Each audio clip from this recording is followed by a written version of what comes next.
que la gloire, que tout Strac dans leur vie, vive à jamais gravé sur nos tombeaux de bronze. Il nous donne la grâce dans la disgrâce de la mort. Contre le temps, ce vorace cormoran puisse aujourd'hui l'effort de notre souffle acheter cet honneur qui mordra le tranchant acéré de sa faux et nous faire héritier de l'immortalité. Valeureux conquérants, en guerre contre vos passions et l'immense armée des désirs du monde, notre récent décret aura force de loi. Navarre sera la merveille du monde. Notre cour, une petite académie de paix, de contemplation et de vie dans l'étude. Vous trois, Biron, Dumaine et Longueville, avez juré de vivre ici 3 ans, d'étudier avec moi et d'observer les statuts enregistrés sur ce parchemin. Votre parole est donnée. Signez maintenant que sa propre main frappe l'honneur de qui viole le moindre article. Si vous êtes armés pour ce que vous avez juré, signez votre serment. Et surtout, tenez-les. Je suis résolu. Ce n'est que 3 ans de jeûne. Et si le corps dépérit, l'esprit va faire banquet. À votre gras maigre cervelle, et si les morceaux délicats enrichissent les côtes, c'est la banqueroute de l'esprit. Mon doux seigneur, Dumaine se mortifie les usages grossiers des plaisirs de ce monde.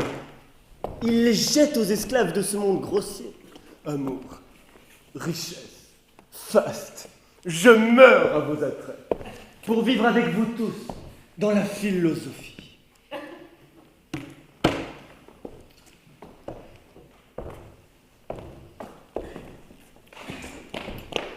Je n'ai qu'à répéter leur protestation. J'ai déjà, cher Seigneur, juré de vivre et d'étudier ici 3 ans. Mais il y a d'autres clauses rigoureuses. Ne pas voir une femme de tout ce temps. J'espère bien que cela ne figure pas. 1 fois par semaine, s'abstenir de nourriture et ne faire qu'un seul repas par jour. J'espère bien que cela ne figure pas. Ne dormir que 3 heures la nuit et ne pas fermer l'œil de tout le jour, moi qui innocemment dormais toute la nuit et faisais nuit noire de la moitié du jour. J'espère bien que cela ne figure pas. Ce sont là tâches stériles, trop dures à tenir. Ne pas voir de femme, étudier, jeûner, ne pas dormir. Votre foi est jurée d'abjurer ses plaisirs. Permettez-moi, Seigneur, de dire non. J'ai seulement juré d'étudier avec votre grâce et de rester à votre cour l'espace de 3 ans. Tu as juré cela, Biron, et tout le reste. Eh bien, ma foi, j'ai donc juré pour rire. Et quel est le but de l'étude, que je le connaisse? Eh bien, de connaître ce qu'autrement nous ne connaîtrions pas. Vous voulez dire ce qui est caché, soustrait au sens commun? Oui, telle est la divine récompense de l'étude. Eh bien, soit, je veux bien jurer d'étudier pour connaître ce que l'on m'interdit de connaître. Étudier où je pourrais bien dîner, quand on m'interdit expressément de faire banquet. Étudier ou rencontrer une maîtresse bien tournée quand les maîtresses au sens commun sont cachées. Ou, si j'ai fait un serment trop dur à tenir, étudier comment le violer sans violer ma parole. Si tel est le gain de l'étude et si telle est notre étude, l'étude connaît ce qu'elle ne connaissait pas. Faites-moi signer cela, je ne dirai pas non. Voilà bien les obstacles qui entravent l'étude et attirent nos esprits vers des plaisirs vides. Tous les plaisirs sont vides. Mais les plus vides sont ceux qui, acquis avec peine, ne rapportent que peine. Comme être péniblement absorbé dans un livre pour chercher la clarté de la vérité alors que la vérité aveugle perfidement la vue. Clarté, cherchant clarté, vole clarté à la clarté. Avant de trouver la vérité dans l'obscurité, votre clarté s'est obscurcie parce que vous perdez la vue.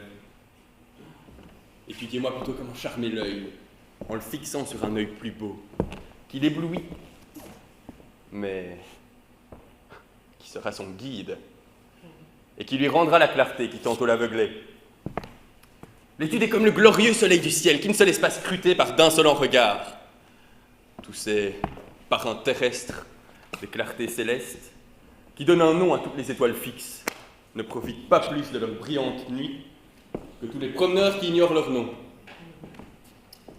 Reconnaître, c'est ne connaître que les bruits. Être parrain n'est que donner un nom. Que d'esprit a raisonné contre l'esprit. Quel génie a entravé tout génie. Il sarcle le bon grain et le chien dent fleuri. Oui, c'est le printemps bientôt, les oiseaux se marient. Ce qui veut dire, Chaque chose en son temps. cela ne rime à rien. Cela rime pourtant. Biron est comme la gelée envieuse, qui brûle et mord les premiers-nés du printemps. Admettons. Pourquoi le fier été devrait-il parader avant que les oiseaux aient sujet de chanter? Pourquoi se réjouir d'une naissance avortée? À Noël, je ne désire pas plus la rose que je ne souhaite la neige quand mai étale ses floraisons. J'aime chaque chose quand elle est de saison. Pour vous mettre à l'étude, il est déjà trop tard, c'est monter sur le toit pour ouvrir la porte basse. Eh bien, quitte la partie, va-t'en, Biron. Adieu. Non! Mon bon seigneur, je veux rester avec vous. Et bien que j'ai mieux plaidé pour la barbarie que vous, pour votre archange, le savoir, je veux résolument tenir ce que j'ai juré et subir jour après jour avec vous la pénitence de ces 3 années. Donnez-moi ce papier et laissez-moi le lire. Je signerai de ma main les décrets les plus stricts. Cette soumission te sauve de la honte. Article 1er. Aucune femme ne doit s'approcher à moins d'1 mille de ma cour. Cet article a-t-il été proclamé? Il y a 4 jours. Voyons la sanction. Sous peine de perdre la langue, qui a inventé cette sanction? Parbleu, c'est moi. Et dans quel but, doux seigneur? De tenir éloigné par une punition terrible. Loi dangereuse pour la galanterie. Article 2. Si un homme est vu en train de parler à une femme, il essuiera le déshonneur public que le reste de la cour pourra imaginer. Si un homme est vu en train de parler à une femme. Cet article, Seigneur, vous-même devez l'enfreindre. Car vous savez qu'arrive ici en ambassade la fille du roi de France. Oh, pour s'entretenir avec vous. C'est une vierge d'une grâce et d'une majesté parfaite. Elle vient vous demander de céder l'Aquitaine pour son père, malade, décrépit et cloué au lit. Ainsi, cet article a été rédigé en vain. Ou, c'est en vain que vient ici l'admirable princesse. Eh bien, qu'en dites-vous, messieurs? Nous avions complètement oublié, mais l'étude outrepasse toujours son but. En étudiant pour obtenir ce qu'elle veut, elle oublie fort de faire ce qu'elle doit. Et quand elle tient, c'est qu'elle a pourchassé le plus. C'est comme une ville prise par le feu, aussitôt prise, mais aussitôt détruite. Nous devons à tout prix abolir cet article. Elle doit loger ici de toute nécessité. Nécessité nous rendra tous parjure, 3000 fois au cours de ces 3 ans. Tout homme naît avec des passions. Maîtrisé non par la force, mais par la grâce. Si je viole ma foi, ce mot plaidera pour moi. Je suis parjure, de toute nécessité. Je signe donc toutes les clauses du contrat. Que celui qui les enfreigne, de quelque degré que ce soit déchu et soumis au déshonneur éternel. Les tentations sont pour les autres comme pour moi. Bien que j'ai montré quelques réticences, je crois que je serai le dernier à renier ma foi.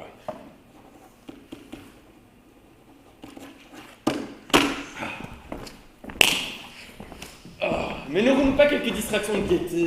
Si, notre cour, vous le savez, est tentée par un voyageur d'Espagne.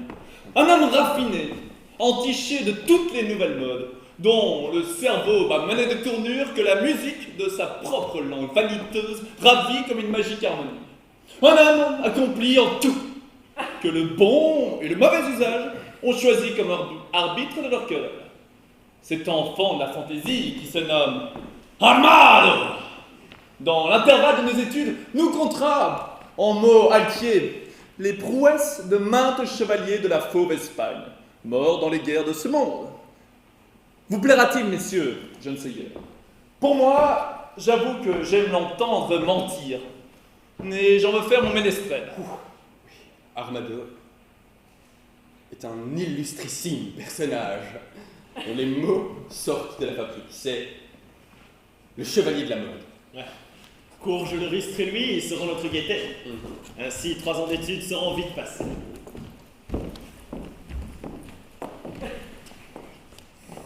Lequel de vous est le duc en personne? Le voici, l'ami. Que veux-tu?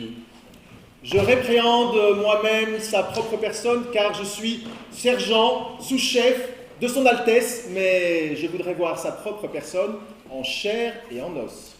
La voici.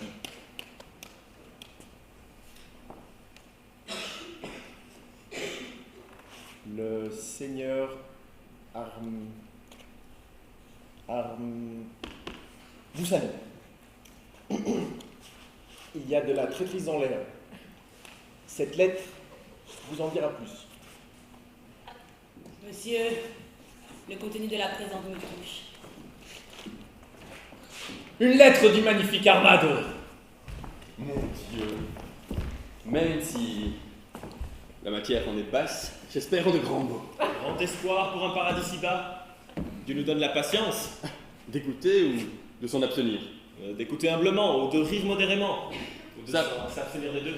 Ça, monsieur, tout dépendra du degré de gaieté où nous fera monter le style. La chose me regarde, monsieur. En rapport avec Jacquelinette, le fait est que j'ai été pris sur le fait. Sur quel fait? Sur le fait et de façon suivante, monsieur. Les trois à la fois. On m'a vu avec elle sur le fait de l'arbre, assis avec elle sans façon, et on m'a pris la suivante dans le parc, ce qui mis bout à bout donne sur le fait et de façon suivante.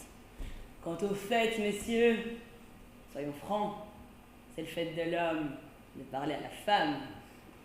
Quant à la façon, il y a façon et façon. Et la suivante? La suivante, c'est mon châtiment. Dieu Bon. soutienne le juste. Voulez-vous écouter cette lettre attentivement? Oui, comme un oracle. Quelle simplicité à l'homme de désirer la chair. Grand député, vice-roi du firmament et unique souverain de Navarre. Dieu terrestre de mon âme et protecteur nourricier de mon corps. Dans un mot de courge jusqu'ici, Voici la chose. voici peut-être la chose.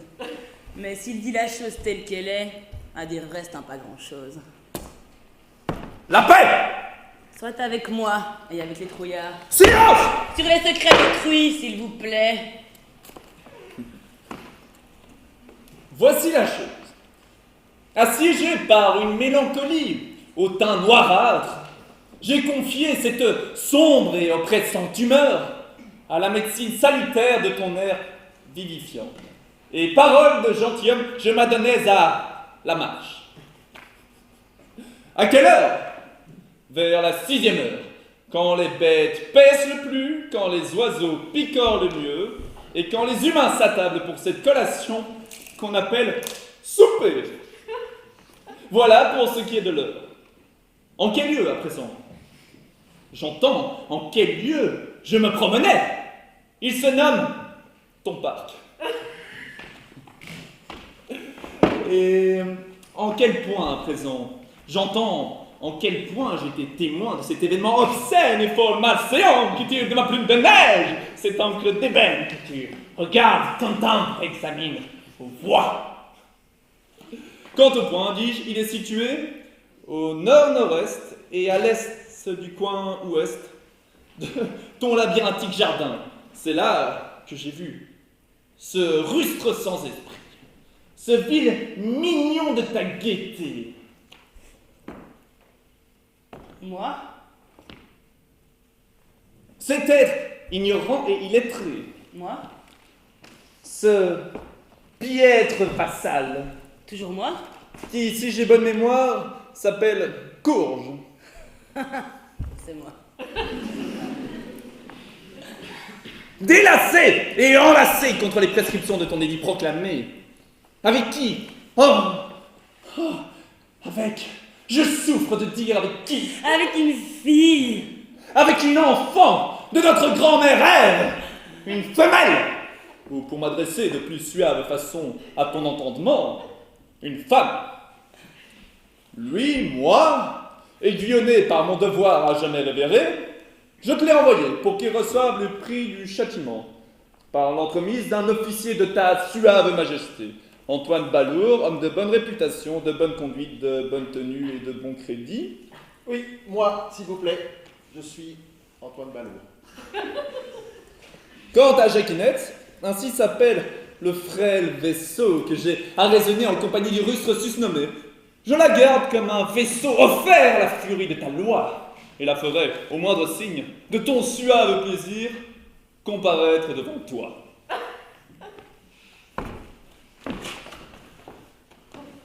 À toi, avec tous les hommages que t'offre l'ardeur fervente et brûlante du dévouement. Don Adriano di Armado. Pas aussi bien que je l'espérais, mais c'est encore ce que j'ai entendu mieux. Oui, de mieux, dans le pire. Eh bien, madame, que dis-tu de cela? J'avoue la fille. As-tu entendu la proclamation? J'avoue l'avoir beaucoup entendu, mais peu écouté. On a proclamé une peine d'1 an de prison contre qui serait pris avec une femme. Je n'ai pas été pris avec une femme, monsieur, et j'ai été pris avec une demoiselle. Soit la proclamation inclut les demoiselles. Ce n'était pas une demoiselle non plus. C'était une vierge.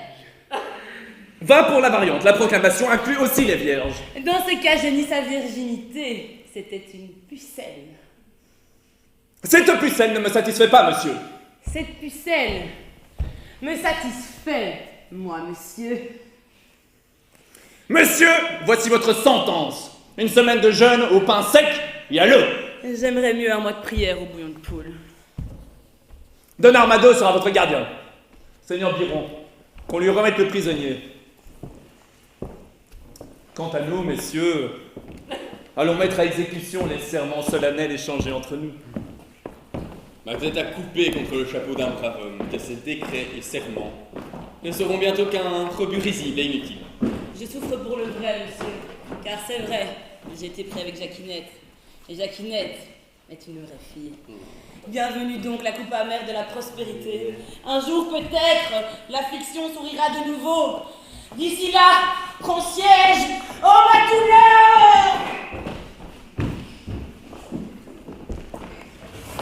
Monsieur, qu'est-ce que cela présage quand un homme de grand cœur devient mélancolique? Cela présage qu'il aura l'air triste.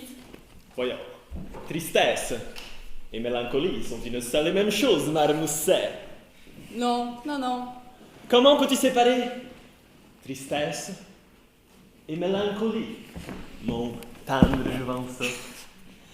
La démonstration est simple. En laissez parents. Mon coriace seigneur. Pourquoi, Coriace Seigneur? Pourquoi? Pourquoi, tendre jouvenceau? Pourquoi? J'ai employé ce terme, tendre juvenceau, parce que c'est l'épithète congrue afférent à tes jeunes années, que l'on peut qualifier de tendre. Et moi, coriace seigneur, parce que c'est un titre pertinent pour ton vieil âge, que l'on peut qualifier de coriace. Joli. Et à propos, Comment faut-il l'entendre, monsieur? Je suis jolie et ma répartie est à propos. Je suis à propos et ma répartie jolie.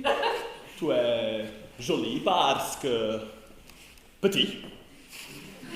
Petitement jolie parce que petit. Et pourquoi à propos? À propos parce que vif. Est-ce un compliment? Un compliment mérité. Je pourrais faire le même compliment d'une anguille. Comment? Une anguille a-t-elle de la répartie? Une anguille est vive. Tu es vif à la réplique. Tu m'échauffes le sac. Je me le tiens pour dit, monsieur. Je n'aime pas qu'on me manque. Ce n'est pas moi qui te manque, c'est l'argent. J'ai promis d'étudier 3 ans avec le duc. Vous pouvez le faire en 1 heure, monsieur. Impossible. Combien fait 3 fois 1? Ah, je ne suis pas très fort en calcul. C'est bon pour les garçons de taverne. Vous êtes un gentilhomme et un joueur, monsieur. J'avoue, l'un et l'autre. Tous les deux sont le vernis d'un homme accompli. Alors, vous devez savoir me dire combien font 2 et As. Eh bien, cela fait 1 plus 2. Ce que grossièrement le vulgaire appelle 3. Jolie démonstration. Qui prouve que tu es un 0. Sur ce, je t'avouerai que je suis amoureux. Comme il est vulgaire pour un soldat aimé, je suis amoureux d'une fille vulgaire.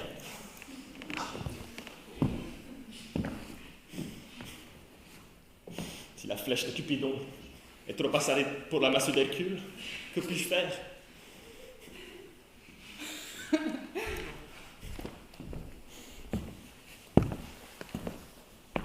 Que puis-je faire, petit? Peut-être. S'il suffisait de tirer l'épée contre l'humeur amoureuse pour me délivrer de sa coupable pensée, je ferais désir prisonnier et l'enverrais à un courtisan français contre une simple révérence à la mode.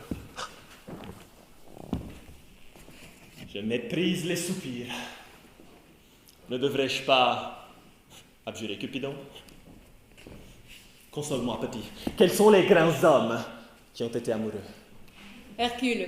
Ah, suave Hercule. D'autres noms, d'autres précédents. Cite-moi des hommes de bonne renommée et de haute tenue. Samson. Ça, c'était un homme de bonne tenue, de grosse tenue, car il portait les portes d'une ville sur son dos comme un portefeuille. Et il était amoureux. Ah, musculeux Samson. Ah, robuste Samson. Je te surpasse à l'escrime, comme tu m'as surpassé dans l'art de porter les portes. Moi aussi, je suis amoureux. Quel était l'amour de Samson? Une femme. Quelle était la couleur de son teint? Du teint des 4 humeurs, ou de 3, ou de 2, ou d'une des 4. Dis-moi de quelle couleur exactement? Vert eau de mer. Est-ce une des 4 humeurs? Je l'ai lu, monsieur. C'est même la meilleure. En effet, le vert est la couleur des amants. Mais avoir un amour de cette couleur, il me semble que Samson n'avait guère de raison pour cela. Il l'aimait sûrement pour son esprit. Ouais, elle avait l'esprit vert.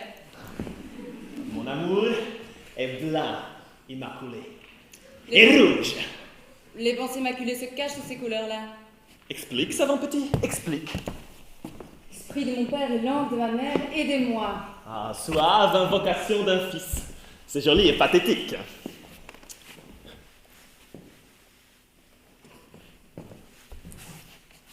Si le teint qu'on lui voit est de blanc et de rouge, on ne verra jamais ses fautes à leur couleur. Par les fautes, les joues se colorent de rouge et la peur les trahit d'une blanche pâleur. Dès lors, qu'elle soit craintive ou qu'elle soit coupable, à ces marques jamais ne le saurez, car ses joues garderont toujours couleur semblable à celle que nature lui a fait. Ce poème t'avertit des dangers du blanc et du rouge. N'y a-t-il pas une ballade du roi et de la mendiante? Le monde a commis cette ballade il y a 3 siècles. Et je crois qu'aujourd'hui elle est introuvable. D'ailleurs, elle ne fera l'affaire ni pour l'air ni pour les paroles. Ah, je ferai écrire de nouvelles paroles à ce sujet. Ainsi, mon incartable s'appuiera sur un précédent de foi. J'aime cette paysanne que j'ai surprise dans le parc. Avec ce rustre résonneur de courge. Elle est d'un grand mérite. C'est le foie qu'elle mérite, et un amant meilleur que mon maître. Console-moi, petit.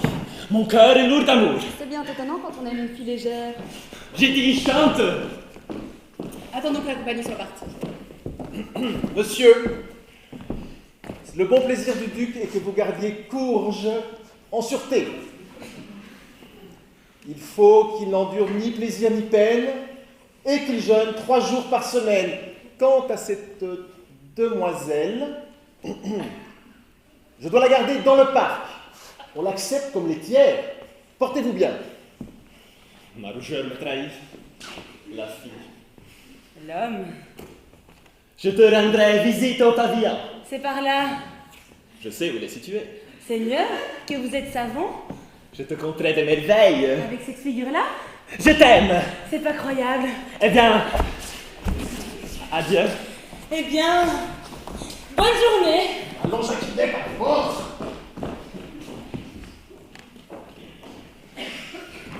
Traître!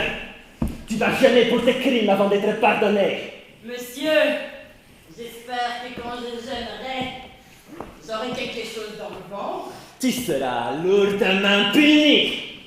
Je vous suis plus obligé que vos gens. On dit qu'ils sont très légèrement payés. Emmène le lustre et enferme-le. Allez, service transgresseur, avance. Ne m'enfermez pas, monsieur. Je jeûnerai en liberté. Ouais, non, tu aurais trop libre jeu, tu iras en prison. Eh bien, si jamais je revois les jours heureux de la désolation, certains verront. Que verront certains? Rien, maître de puce. Qu'est-ce qu'ils auront sous les yeux? Il ne sied pas aux prisonniers d'être trop silencieux en parole. C'est pourquoi je ne dirai rien. Je remercie Dieu de m'avoir donné aussi peu de patience qu'aux autres. C'est pourquoi je me tiendrai tranquille.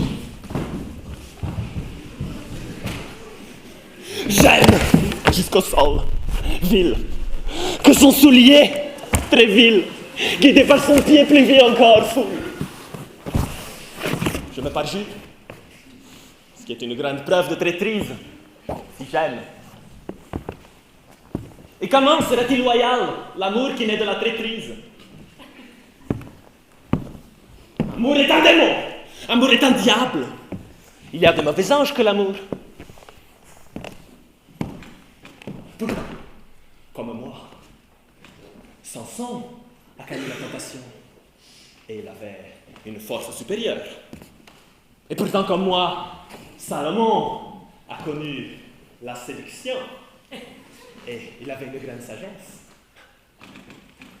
Si la flèche de Cupidon est trop acérée pour la mesure d'Hercule, que pourra contre lui la rapière d'un Espagnol?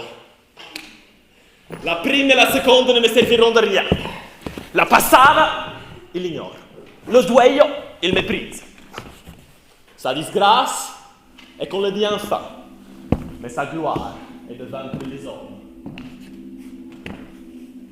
Adieu, bravoure. Roule, la pierre. Tais-toi, tambour, car votre maître est amoureux. Oui, il aime. Assiste-moi, Dieu de la rime improvisée, car je sens que je vais tourner un sonnet.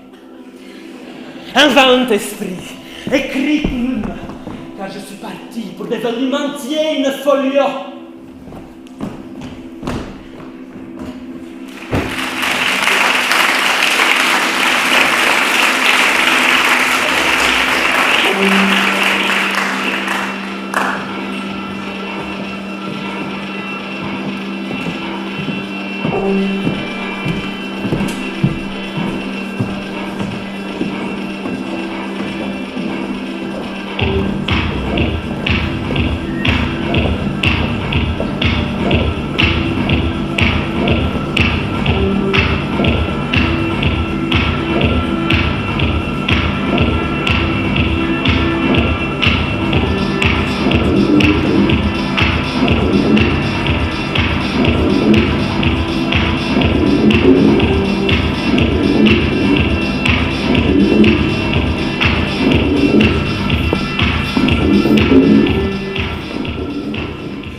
Madame, rassemblez vos meilleurs esprits.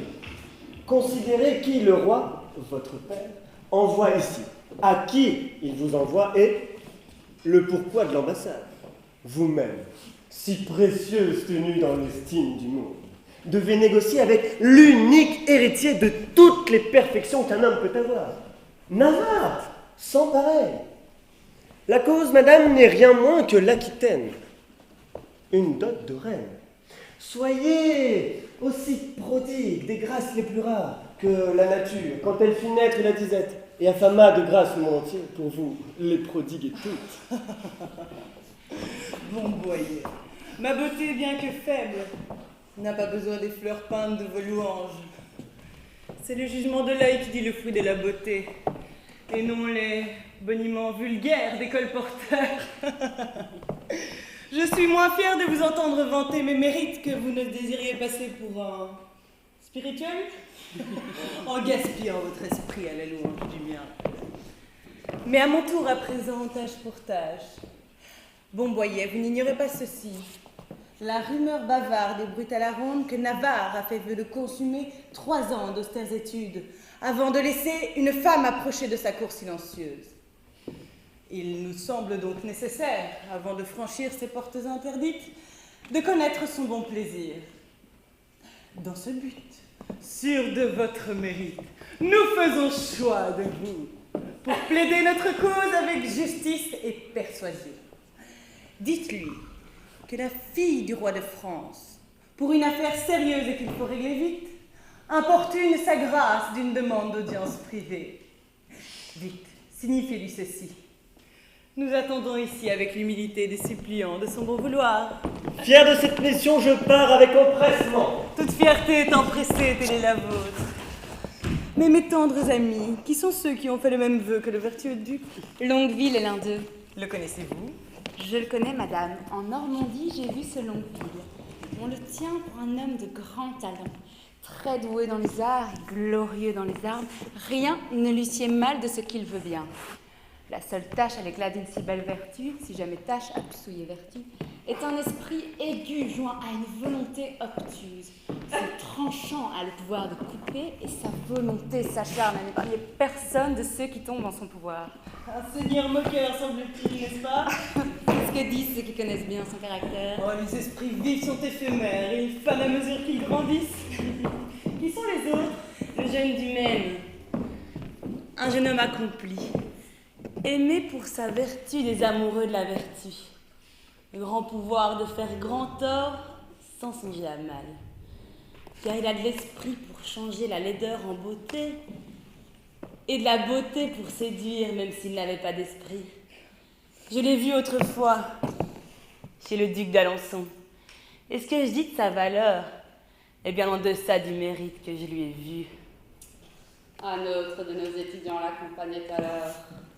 Si l'on m'a dit vrai, il se nomme Biron, mais avec un homme plus gai, dans les limites d'une gaieté bien séante. Je n'ai jamais conversé. Son œil crée des occasions pour son esprit. Chaque objet que l'un saisit, l'autre le tourne en amusante plaisanterie. Que sa langue, interprète de sa pensée, exprime en termes si justes et si gracieux. Quand entendre ses contes, l'oreille des vieux fait l'école buissonnière, et la jeunesse écoute avec ravissement, quand sa conversation a de charme et de faconde. Mais Dieu bénisse mesdames, sont-elles toutes amoureuses que chacune orne le sien des parures chamarrées de l'éloge? Voici Boyer qui revient. Quel accueil, Boyer? Navarre est au courant de votre approche. Lui et ses compagnons de serment s'apprêtaient, gentille dame, à venir à votre rencontre quand je suis arrivé. Voici, ma foi, ce que j'ai appris. Il préfère vous loger dans des champs. Comme si vous veniez pour assiéger sa cour, que de trouver une dispense à son serment pour vous laisser entrer dans son palais désert. Chut. Voici le nain Navarre!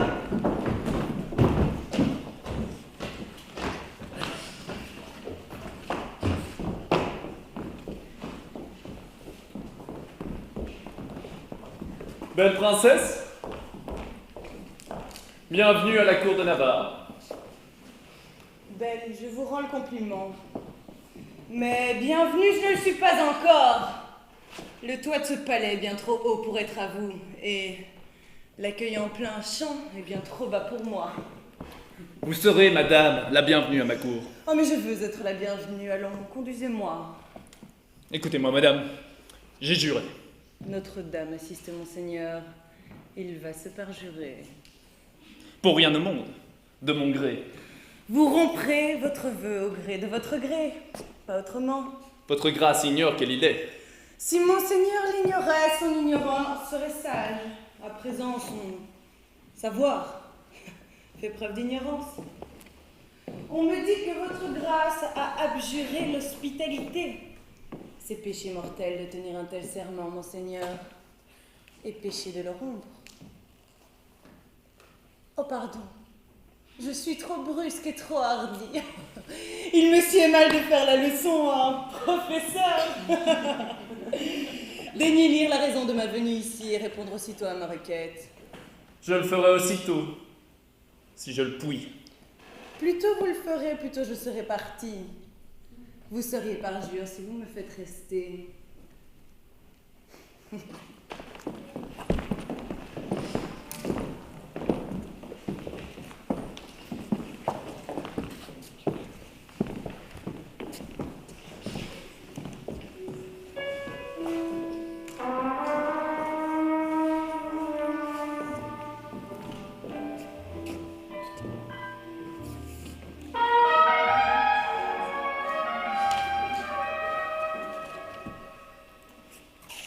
N'ai-je pas dansé avec vous une fois, en Brabant?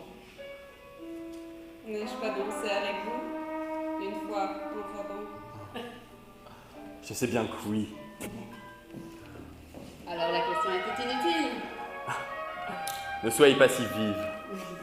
C'est vous qui me donnez les points avec de telles questions. Votre esprit s'échauffe. Il court trop vite. Il va se fatiguer. Pas avant de jeter les cavaliers dans la vase. Quelle heure est-il? L'heure où les fous la demandent.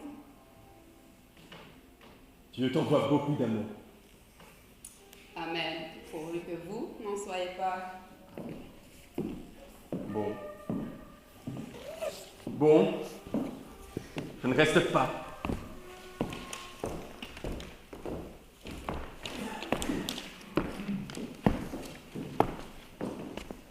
Madame?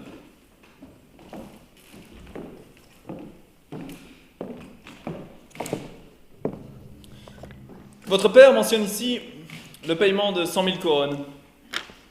C'est la moitié seulement de la somme totale que mon père a déboursée pour lui dans ses guerres. Or, à supposer, et ce n'est pas le cas, que lui ou moi ayons reçu cette somme, il reste encore à payer 100 000 couronnes. En gage de cette dette, une partie de l'Aquitaine est sous notre tutelle, bien qu'elle ne vaille pas le montant de cette somme. Si le roi, votre père, veut bien nous rembourser la moitié de la dette non encore réglée, nous lui céderons nos droits sur l'Aquitaine et entretiendrons loyale amitié avec sa majesté. Mais il semble qu'il n'en a guère l'intention, puisqu'il nous demande ici de rendre 100 000 couronnes et ne s'offre pas à racheter les 100 000 couronnes restantes pour faire revivre ses titres. Quant à nous, nous aurions mieux aimé nous retirer et recouvrer l'argent prêté par notre père que de garder l'Aquitaine tronquée comme elle est.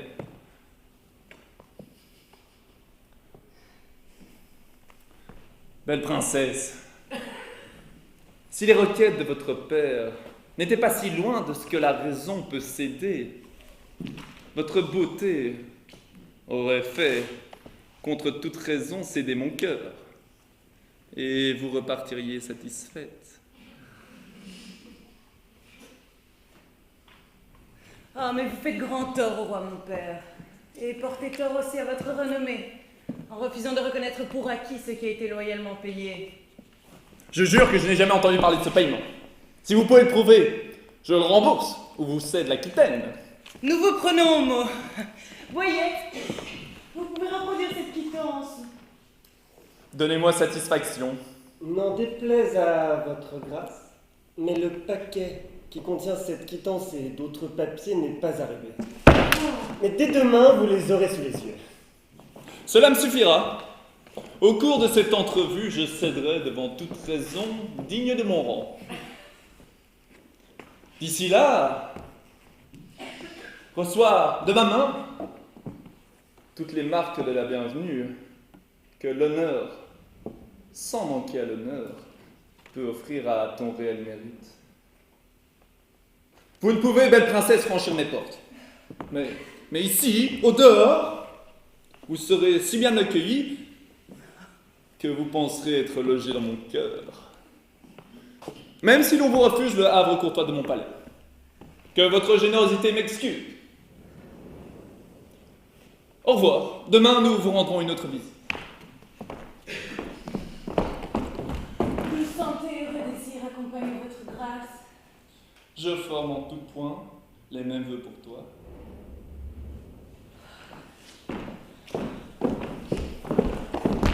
Madame, je veux que mon cœur soit votre ami. Présentez-lui mes amitiés, je vous prie. J'aimerais beaucoup le voir. Je voudrais que vous l'entendiez gémir. Le fou, est-il malade? Malade. Malade. Malade du cœur. Saignez-le. Cela lui ferait-il du bien? Mon docteur dit que oui. Voulez-vous le percer? Avec votre œil? Non. Avec mon couteau. Dieu te garde en vie. Dieu te garde de vivre longtemps. De te remercier, je n'ai pas le temps.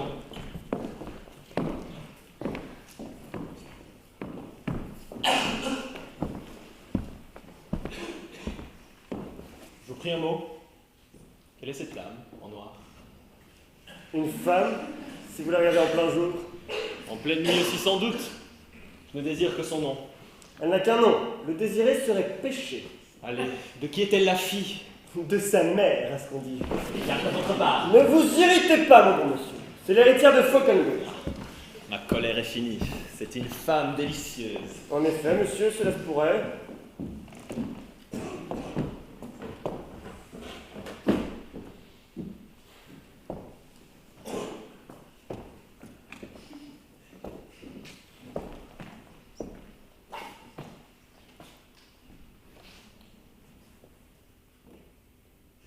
Le nom de cette dame, au demi. Rosaline, si mon jugement est bon. Est-elle mariée? À ses caprices, monsieur. La bienvenue, monsieur. Adieu.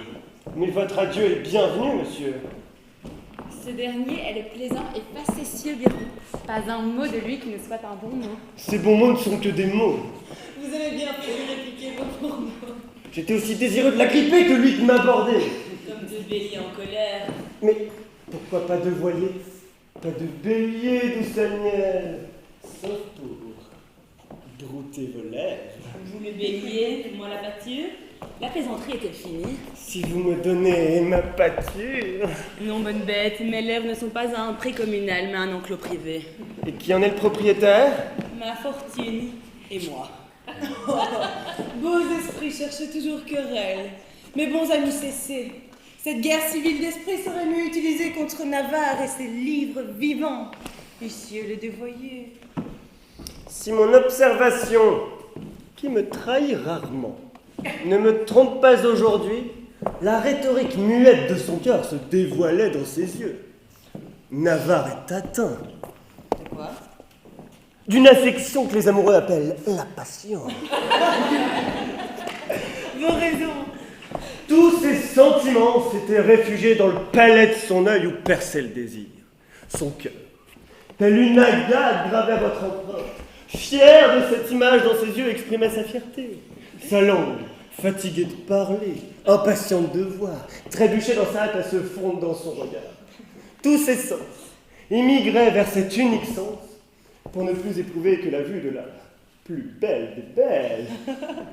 On eût dit que ses sens étaient tous enfermés dans son œil, tels ces bijoux princiers sertis dans le cristal, qui, offrant leur splendeur dans le verre enchâssé, font signe d'acheter alors que vous passez.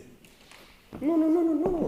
Le livre de son visage récitait des beautés que tous les yeux voyaient dans ses yeux enchantés.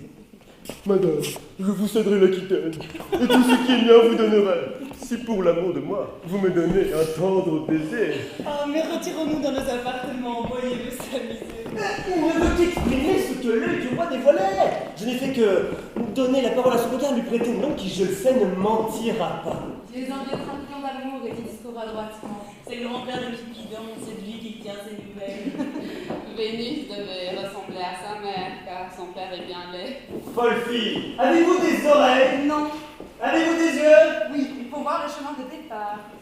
Vous êtes trop forte pour moi.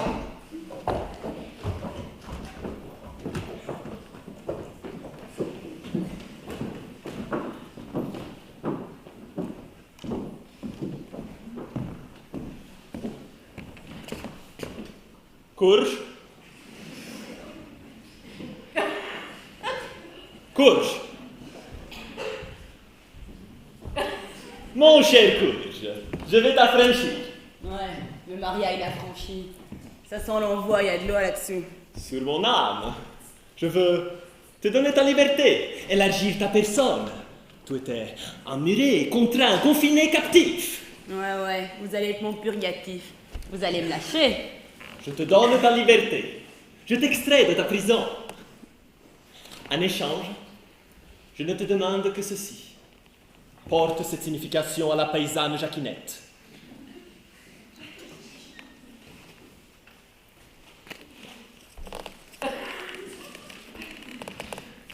Voici ta rémunération. Car le meilleur tribut de mon honneur est de bien rétribuer mes serviteurs.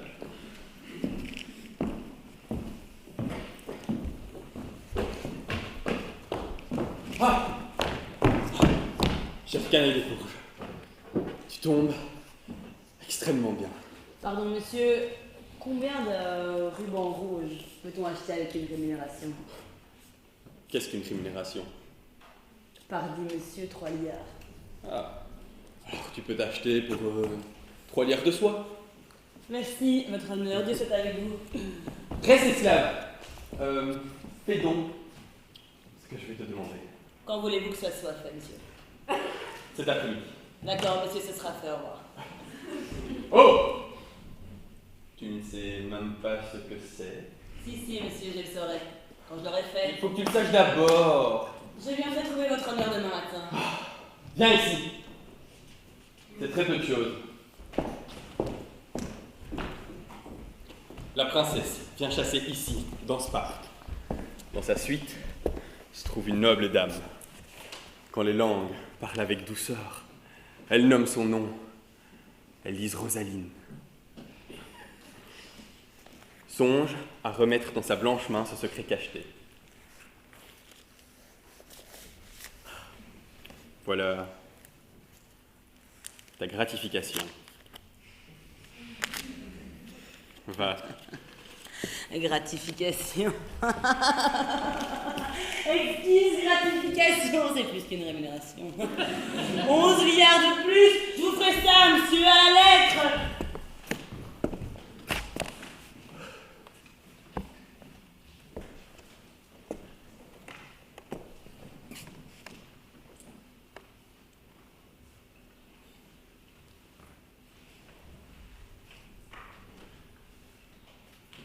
En vérité, me voici amoureux. Moi. Le fouet de l'amour. Le censeur des soupirs changeants. Le critique. Le gardien de nuit, le gendarme. Un pédant. Plus arrogant qu'aucun mortel contre l'enfant aux yeux bandés. L'enfant géniard. Capricieux.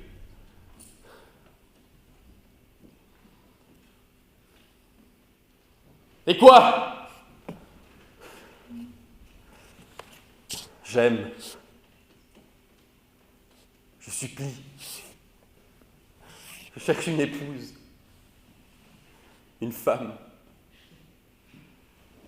Qui est comme une horloge allemande.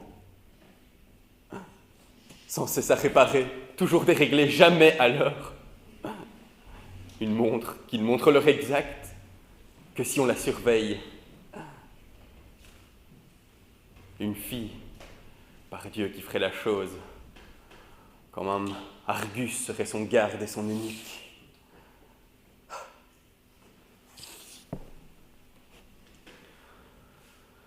Que dis-je? Je me parjure. C'est le pire de tout. Et des trois, j'aime la pire de toutes. Une coquette blafarde au front de velours, avec 2 boules de pois fichées dans le visage à la place des yeux. Et je veille pour elle. Je supplie pour elle. Je prie pour elle. Alors c'est un fléau que Cupidon m'inflige pour avoir négligé sa redoutable, toute puissante petite puissance.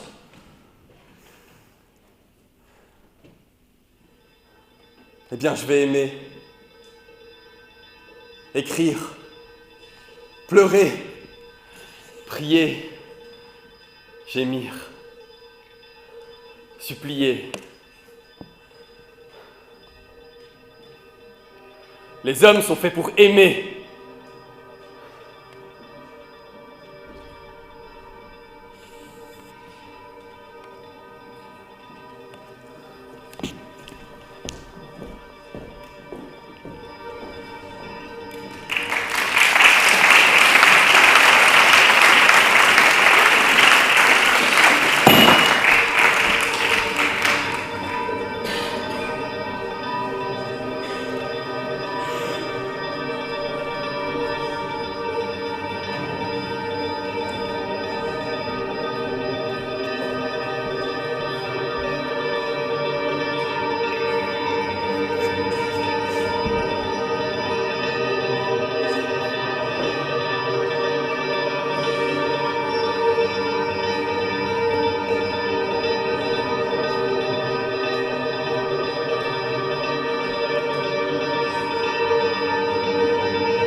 De chasse.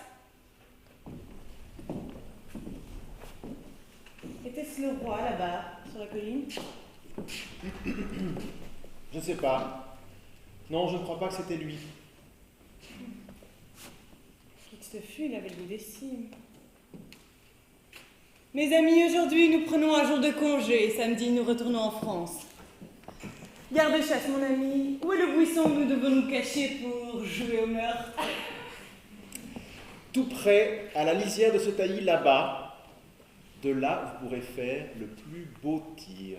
Je suis la beauté qui tire, c'est pourquoi tu dis le plus beau tir. Excusez-moi, madame, ce n'est pas ce que je voulais dire.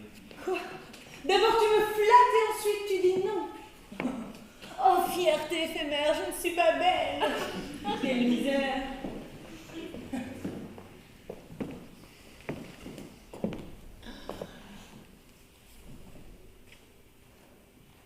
Mais si, vous êtes très belle. Va, ne te moque plus de mon portrait. Quand la beauté n'y est pas, les flatteries ne peuvent corriger l'apparence. Mais tiens, prends ceci, car tu m'as dit vrai. Beau salaire contre méchant mot, c'est bien plus qu'il n'en faut. Il n'y a que beauté dans votre héritage. Voyez, voyez, ma beauté est sauvée par mes bonnes œuvres. Bel et résidigne de notre temps. Donne-moi l'arme, la pitié va tuer.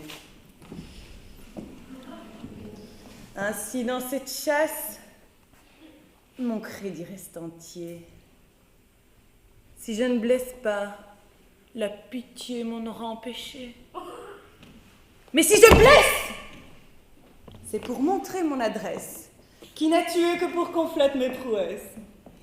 Et sans nul doute, il en va souvent ainsi, la vanité commet des crimes inouïs. Quand, pour la gloire, pour les éloges, pour le paraître, nous plions l'énergie de notre être. Ainsi, pour la gloire seule, je cherche à répandre le sang d'un pauvre cerf auquel mon cœur ne veut aucun mal. N'est-ce pas seulement pour la gloire que les mégères imposent leur souveraineté quand elles cherchent à devenir les seigneurs de leur seigneur? Et elle mérite la gloire, la femme qui soumet son seigneur. Voici venir un membre de la communauté. Bon Dieu vous souhaite bien le bonsoir. Pardon, quelle est la femme de tête? Vous la reconnaîtrez, ami, à celles qui n'ont pas de tête. Quelle est la plus grande dame? La plus haute? La plus forte et la plus longue? La plus forte et la plus longue, c'est ça. La vérité est la vérité. Si votre taille, maîtresse, était aussi mince que mon esprit, la ceinture d'une de ces demoiselles vous irait bien. N'est-ce pas vous, la femme chef? Vous êtes ici la plus forte. Que voulez-vous, l'ami, que voulez-vous? J'ai une lettre de la part de Monsieur Biron à une dame Rosaline. Oh, ta lettre, c'est un de mes bons amis. Voyez, vous savez découper, ouvrez-moi ce poulet. Je dois vous obéir.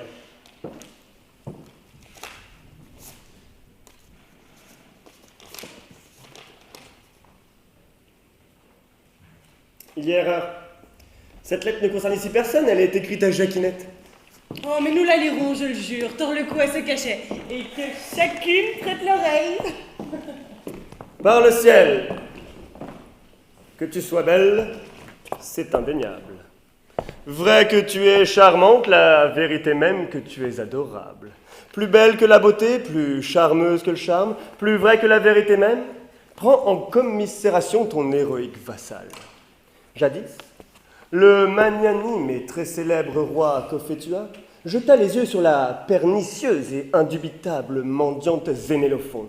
C'est lui qui aurait pu dire à bon droit « Veni, vidi, vici », ce qui, anatotionné en langue vulgaire, oh, vide obscur vulgaire, vide licet, il vint, vit et vainquit.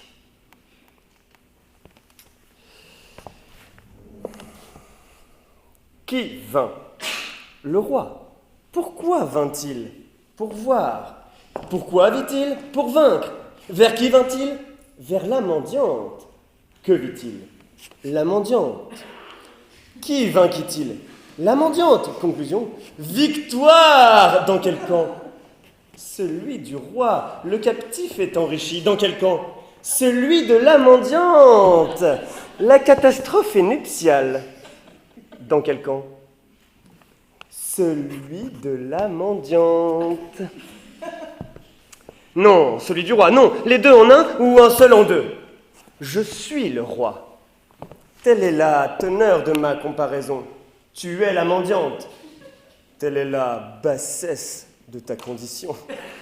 Vais-je t'ordonner d'aimer? Je le puis. Vais-je t'imposer d'aimer? Je pourrais. Vais-je te supplier d'aimer? Je le veux. Qu'auras-tu en échange de tes nippes, des robes, de tes tics, des titres, de toi-même? Moi.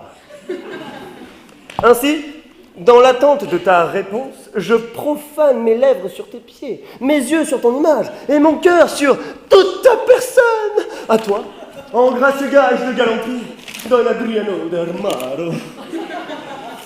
Mais quel est le pan qui a rédigé cette lettre?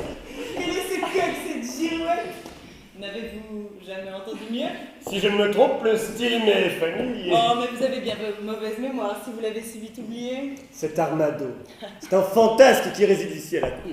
Un matamor, chargé de divertir le roi et ses compagnons. Toi, l'ami, un mot. Qui t'a donné cette lettre? Je vous l'ai dit, mon maître. Et à qui devais-tu la remettre? À ma maîtresse, de la part de mon maître. De la part de quel maître à quelle maîtresse? De la part de Lord Biron, un de mes bons maîtres, à une dame qu'il a appelée Rosaline. Mais non, tu t'es trompé de lettre.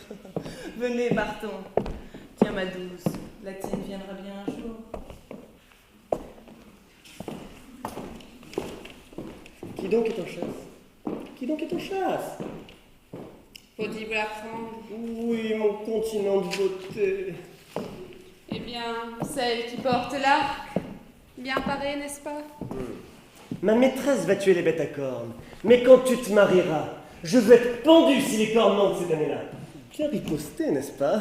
Alors c'est moi la chasseresse. Et qui elle sert? Ah, si on le choisit à ses cornes, c'est vous. N'approchez pas. Très bien, riposté, n'est-ce pas? Vous lui cherchez toujours querelle, voyez, mais elle frappe en plein front. Oh, mais moi, je touche plus bas. Cette fois, j'ai fait touche. À propos de touche, veux-tu que je t'attaque avec un vieux dicton qui était déjà un homme quand le roi Pépin de France était encore un petit garçon? À propos de touche, je te répondrai avec une maxime qui était déjà une femme quand la reine Guenièvre d'Angleterre était encore une petite fille. Ah, tu ne feras pas. Touche, touche, touche, mon bonhomme, jamais ne fera. Oh, mais si jamais ne te touche, si ne touche, ça reviendra. Ah, la foi, c'est fort plaisant. Tout doux en bonne touche. La marque est atteinte. La marque est atteinte. Ils ont tous été mouches. La marque? Oh, mais marquons cette marque. Vite, on entaille, numérisé. Trop loin du but. En vérité, vous avez perdu la main. Et si j'ai perdu la main? Mettez-y la faute. Elle va tirer le meilleur coup en lui fendant le cou. Ah, vos plaisanteries sont trop grasses, vos lèvres se souillent. Elle est trop forte pour vos tirs, monsieur. Défiez-la au boule. J'ai peur qu'elle touche trop le cochonnet. Bonsoir, mon cher Emo.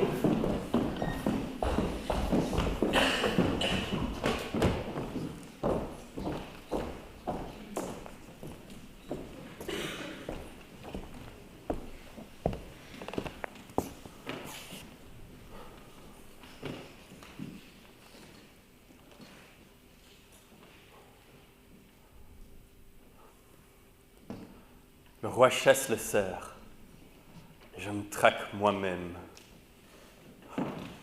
Ils ont posé un piège, et je me piège à la poix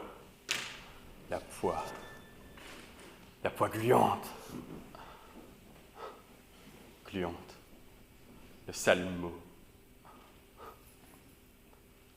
Prends place, ô ma douleur, ainsi disait le fou. Ainsi dis-je. Je suis donc fou. Bien raisonné, ma tête.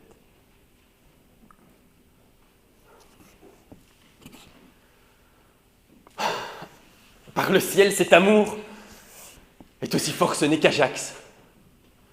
Il tue des moutons, et il me tue.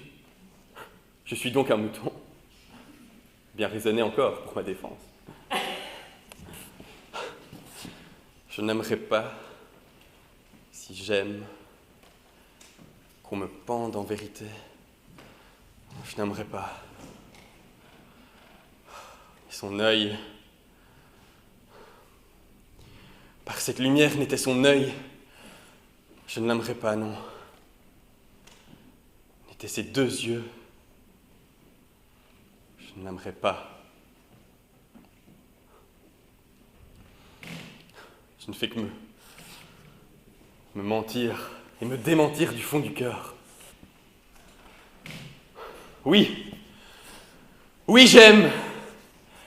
Et l'amour m'a appris la rime et la mélancolie. Ici un échantillon de ma rime et là de ma mélancolie. Elle a déjà un de mes sonnets. Le rustre l'a porté. Le fou l'a envoyé et la dame l'a reçu. Aimable rustre, plus aimable fou et très aimable dame.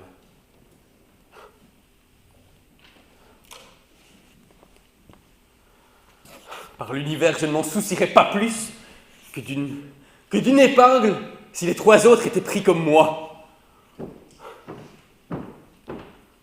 En voilà un qui arrive. Un papier à la main. Dieu lui donne la grâce de gémir.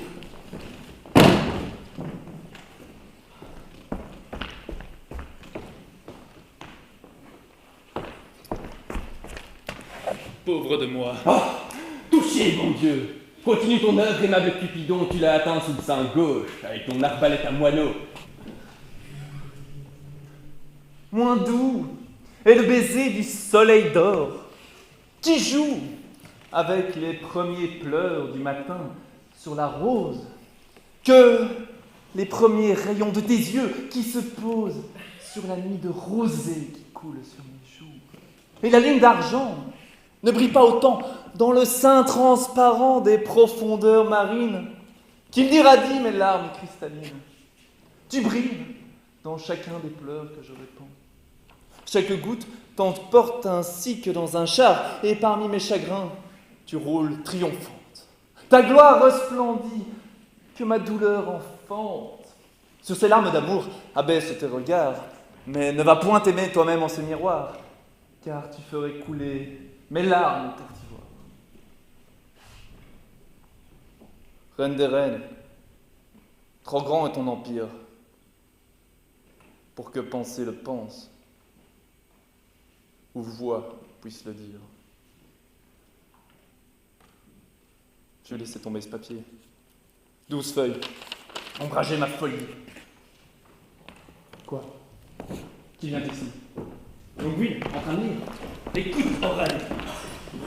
Ainsi, à ton image, un nouveau fou paraît. Hélas, je suis parjure. Et comme le papure, il porte l'écriteau. Amoureux, j'espère, tout compagnon de honte. Mais l'ivrogne est tout content de rencontrer son double, hein? Suis-je donc le premier qui se soit parjuré? J'en connais déjà deux, je peux te rassurer. Avec toi, c'est le triumvirat. Le tricorne de la société, le triangle du gibet d'amour où se pend la simplicité. Ah, je crains qu'à l'émouvoir, ces vers sont impuissants. Oh, douce Maria, impératrice de mon amour. Je vais déchirer ces strophes. Écrire en prose. Non! Les vers sont des broderies sur les choses du gaillard qui lui ne débat pas sa planète. Celui-ci fera l'affaire.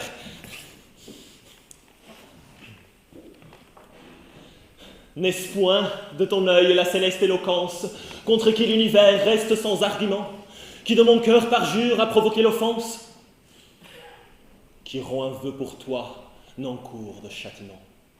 J'ai abjuré la femme, or je puis, sans conteste, ô déesse, prouver que ce ne fut point toi. Terrestre était mon vœu, tu es amour céleste. Ta grâce peut guérir toute disgrâce en moi. Mon vœu n'était qu'haleine, et vapeur est haleine. Or donc, ô beau soleil qui sur ce monde luit, vois ce souffle qui t'emplisse de lui. S'il est alors rompu, la faute n'est pas mienne. Et quand je le romprai, quelle folle n'aurait l'esprit de briser le serment pour gagner paradis?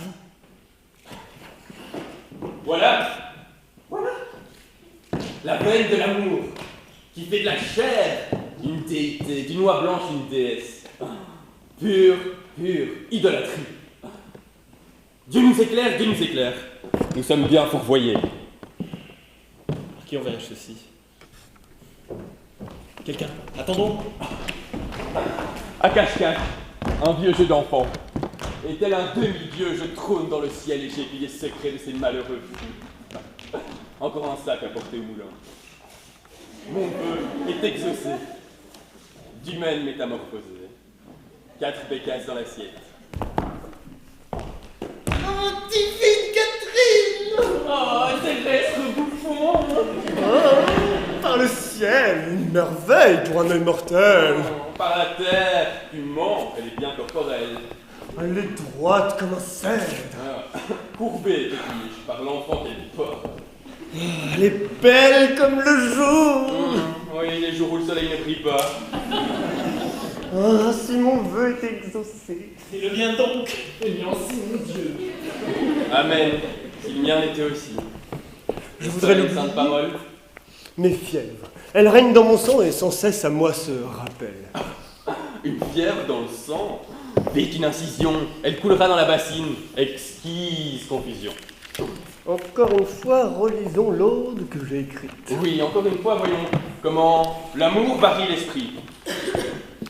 Un certain jour, là, triste jour du mois de mai, son mois, l'amour, aperçut une fleur exquise avec qui folâtrait la bise. Dans ses pétales veloutés, le vent se glissait en secret, tant que l'amant, au cœur en peine, envia la céleste haleine. L'air, dit-il, partout peut souffler, mais son bonheur m'est refusé. J'ai fait un vœu, et ma main n'ose te cueillir sur l'épine, ô rose. Serment à jeunesse cruelle contre son penchant naturel, mais si pour toi je me parjure, ne m'accuse de forfaiture. Toi pour qui Jupin en Junon ne verrait qu'une Éthiopienne, et rognant son divin nom, par amour, prendrait forme humaine. Ouais, j'enverrai ceci. Et quelque chose de plus clair pour exprimer le jeûne douloureux de mon amour sincère. Oh, si le roi Biron et Longueville pouvaient être amoureux, par des exemples vils, leur vilainie nettoierait de mon front la marque du parjure. Aucun n'a tort quand tous radotent en mesure. Hubert! Ton amour oublie la charité. Il veut souffrir d'amour en société. peux pas lire. Et moi, je rougirais si j'étais entendu et surpris sur le fait. Rougissez donc, monsieur! Semblable est votre sort. En le blâmant, vous redoublez votre tort. Vous n'aimez pas Maria? Longueville, jamais n'a pour elle composé de sommeil, jamais croisé ses bras sur sa poitrine pour réprimer son cœur. J'étais secrètement caché dans ce taillis et je vous observais. Et pour vous, j'ai rougi. J'entendais vos rimes coupables. Vous voyez vos façons. Vous voyez exhaler des soupirs et remarquer votre passion. Hélas, disait-le, oh Jupiter qui est l'autre, ses chevelures d'or, ses yeux sont de cristal. Vous étiez pour le paradis, prêt à violer foi et serment. Et Jupiter, pour son amour, aurait violé sa parole. Que va-t-il Byron quand il sort cela? Une fois violé que vous aviez juré avec tant de zèle, comme il va se gausser, dépenser son esprit, comme il va triompher, bondir de joie et de rire. Pour moi, je ne voudrais, pour tous les trésors du monde, qu'il n'en sût autant sur mon compte. Et maintenant, je m'avance et je fustige l'hypocrisie. Pardon, monseigneur. Je vous en prie. Tendre cœur, avez-vous bonne grâce à reprocher à ces vers de terre leur amour? Vous, le plus plein d'amour, vos yeux ne sont-ils pas des chars où dans vos larmes apparaît une certaine princesse? Oh, il ne faut pas se parjurer, ces choses haïssables. Quant à écrire des sonnets, c'est pour les troubadours. N'avez-vous pas honte, non? Tous les trois, de vous être ainsi égarés. Vous avez vu la paille dans son œil. Le roi a vu la vôtre. Mais moi, dans l'œil de tous les trois, j'ai découvert la poutre. À quelle scène de bouffonnerie n'ai-je pas assisté? Soupir, râle, chagrin, douleur. Avec quelle terrible patience ne suis-je pas resté là pour voir un roi transformé en moucheron? Où est ta peine, mon bon Dumaine? Et toi, Longueville, d'où souffres-tu? Et vous, monseigneur, tous de la poitrine. Vite, un cataplasme! La plaisanterie est trop dure. Ainsi, nous nous sommes trahis sous tes yeux. Vous n'êtes pas trahi, c'est moi qui suis trahi. Moi, trop honnête, qui tenais pour péché de rompre le serment par quoi je suis lié. Je suis trahi pour m'être associé à des inconstants, des créatures de la lune.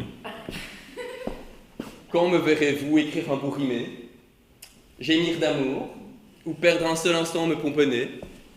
Quand m'entendrez-vous encenser une main, un pied, un œil, un visage, un air, un pas, une pose, une taille, un sein, un bras, une jambe? Doucement!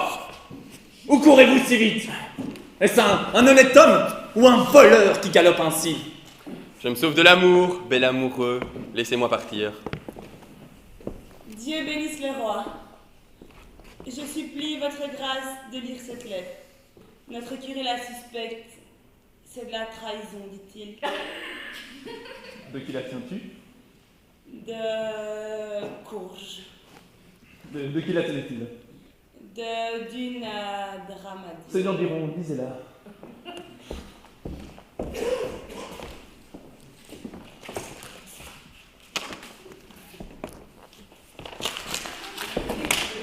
Bien qu'as-tu? Bêtise, Seigneur, bêtise. Pourquoi la déchires-tu? Votre grâce n'a rien à craindre.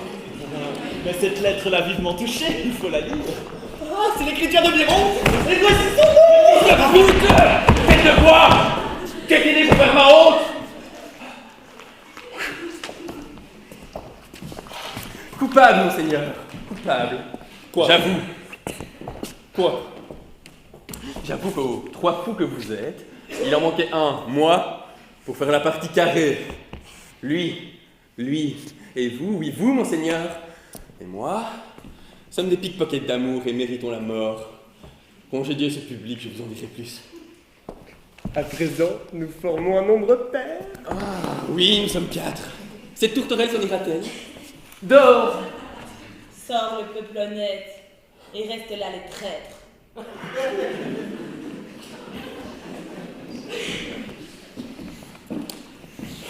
Du Seigneur, doux amoureux, embrassons-nous. Nous sommes aussi purs que la chair et le sang. La mer connaît le flux et le reflux. Le ciel montre sa face. Jeune sang ne peut suivre, vieux décret. Nous ne pouvions contrarier la raison qui nous a fait naître. Ainsi, il fallait de toute manière que nous nous parjurions. Oui.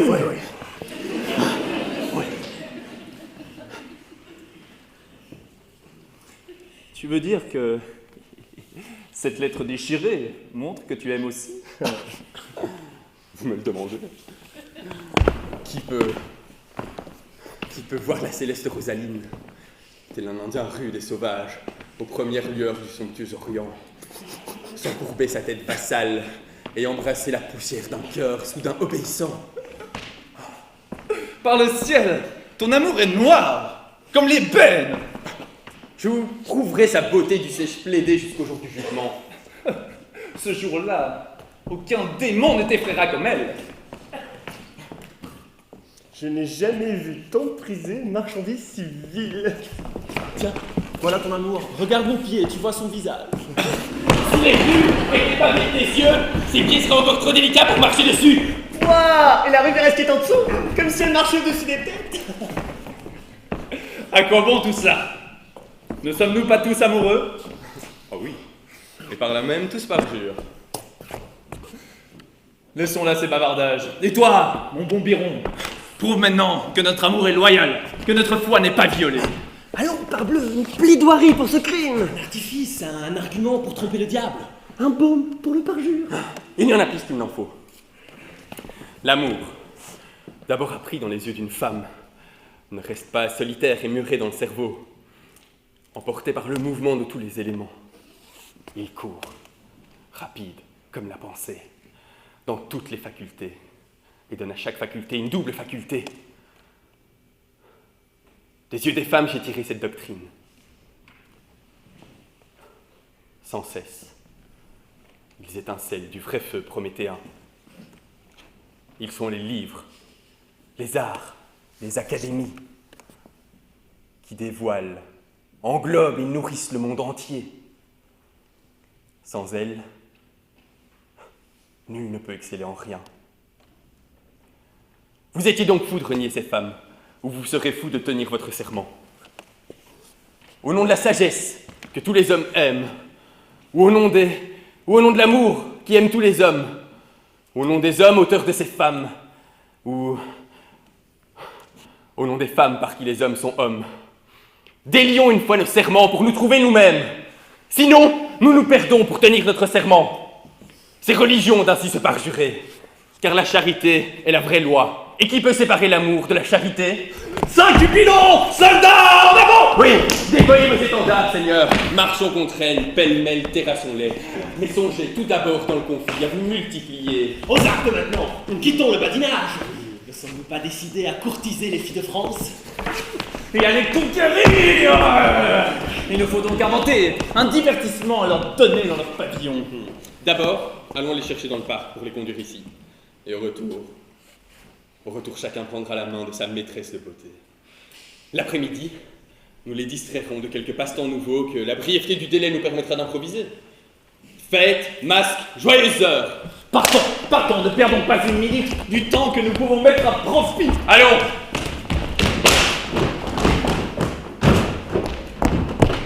Car jamais le chien d'en a récolté le blé. Et justice fait toujours mesure pour mesure.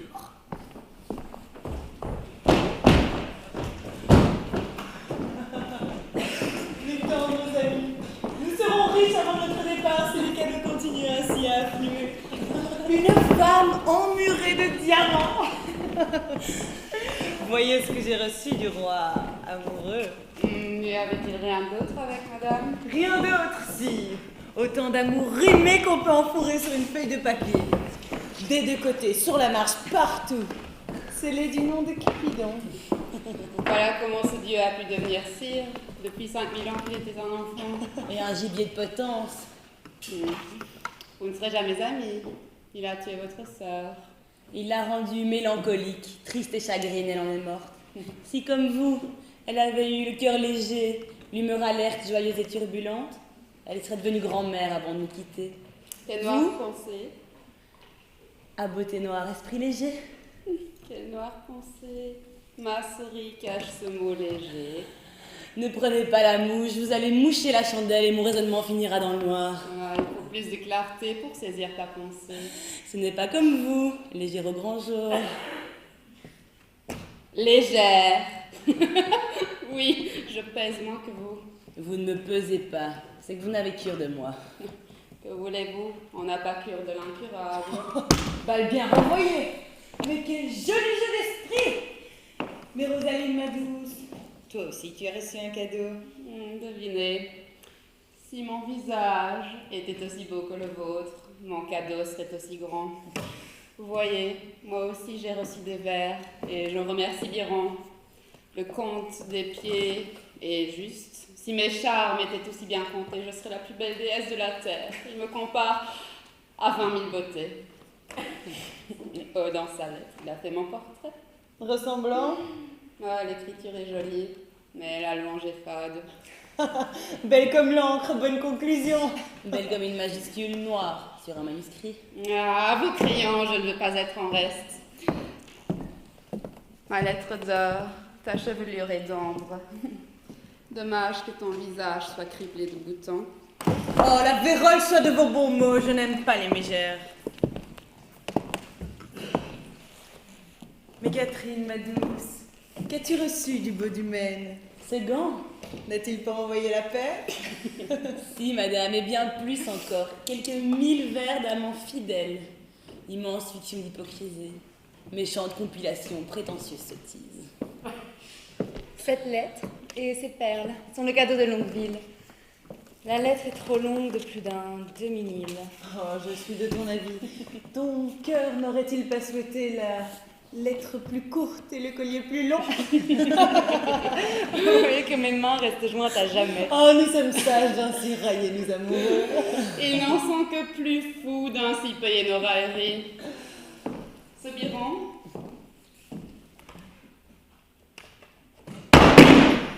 Je vais le torturer avant de repartir.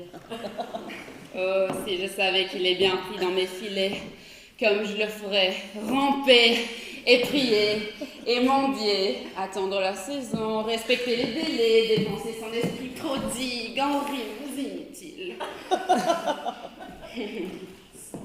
Modeler son service sur mes bons plaisirs, se parer, pour me parer, moi qui le raille. Et comme un à soumettre,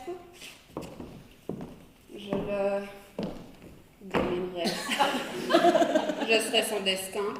Et lui, il serait mon fou.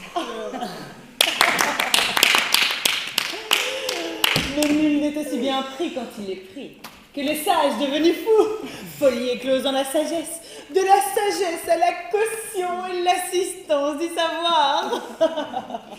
Le sang de la jeunesse brûle avec moins d'ardeur que l'âge mûr qui se rébelle et devient coureur. Folie chez le fou moins se dénote que folie chez le sage quand l'esprit radote, car elle emploie toute sa puissance à prouver par l'esprit l'empire de la sottise. Voici venir Boyer. Son visage rayonne. Je suis poignardé de rire. Oui, sa grâce. Des nouvelles, Boyer? Préparez-vous, madame, préparez-vous. Aux armes, jouvencelles, aux armes. Il y a des batteries armées contre votre repos. Amour s'approche ici masqué et bardé d'arguments. Vous allez être surprise. Regroupez vos esprits et préparez la défense. Ou couvrez-vous la tête comme des lâches et fuyez. Mais qui sont ceux qui arment leur souffle contre nous? Parle, éclaireur. Parle.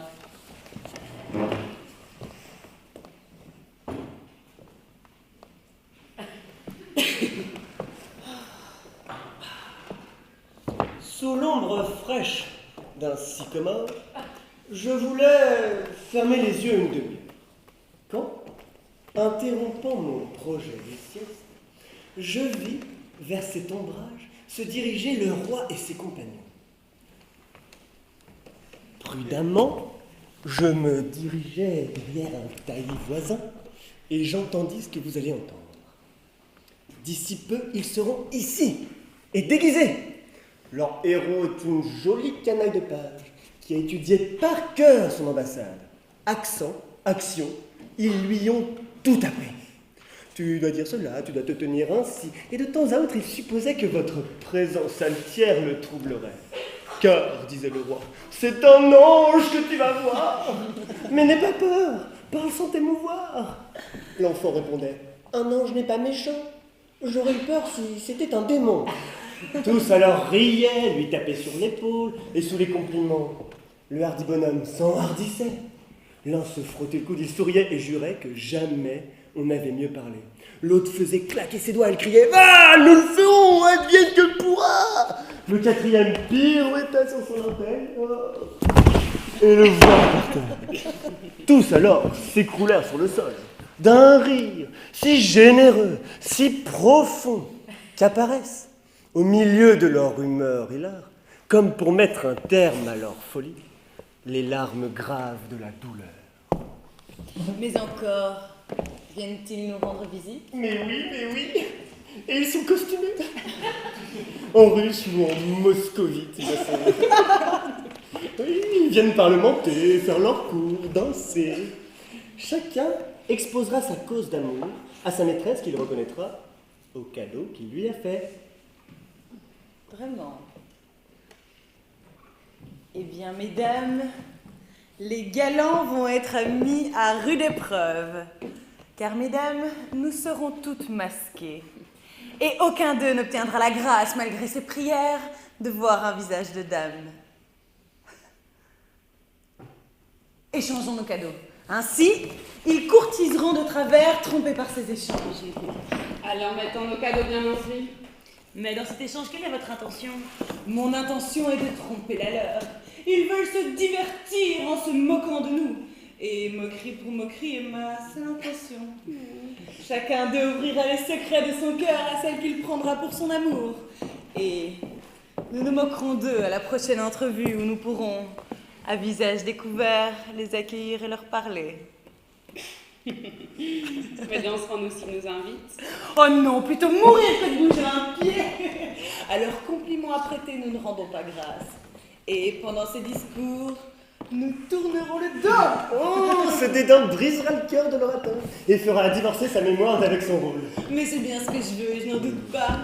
Les autres s'abstiendront si le premier fait un faux pas.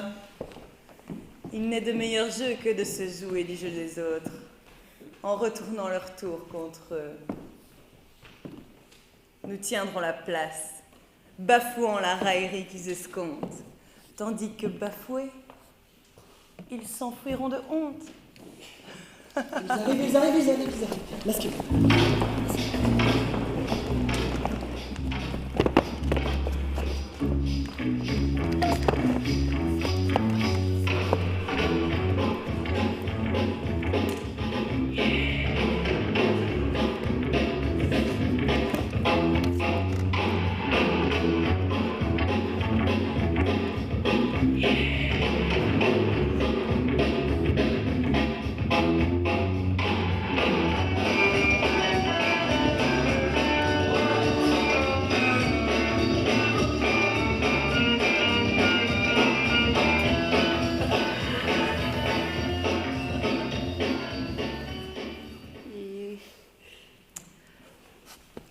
Que veulent ces étrangers, Boyer? Informe-toi de leurs intentions. S'ils parlent notre langue, c'est notre volonté. Que l'un d'eux expose clairement leurs desseins. Sachez ce qu'ils veulent.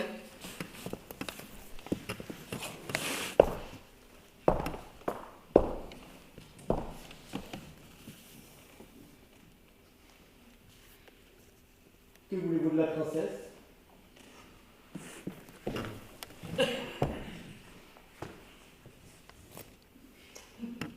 Rien que de paix et cordiale visite. Que veut-il? Rien que paix et cordiale visite. Eh bien, ils l'ont. Dis-leur de s'en aller. Allez. Elle dit que vous l'avez, vous pouvez vous en aller. Dites-lui que nous avons mesuré des lieux pour quelques mesures de danse avec elle sur cette pelouse. Il dit qu'ils ont mesuré des lieux pour quelques mesures de danse avec vous sur cette pelouse. Il n'en est rien. Demande-leur combien de pas il y a dans une lieue. S'ils en ont mesuré plusieurs, la mesure d'une seule n'est pas difficile à dire. Si pour venir ici, vous avez mesuré des lieux, et même plusieurs lieux, la princesse vous prie de bien vouloir lui dire combien de pas il y a dans une lieue. Dites-lui que nous les mesurons. Parlez pas de notre lassitude. Non, mais elle vous entend.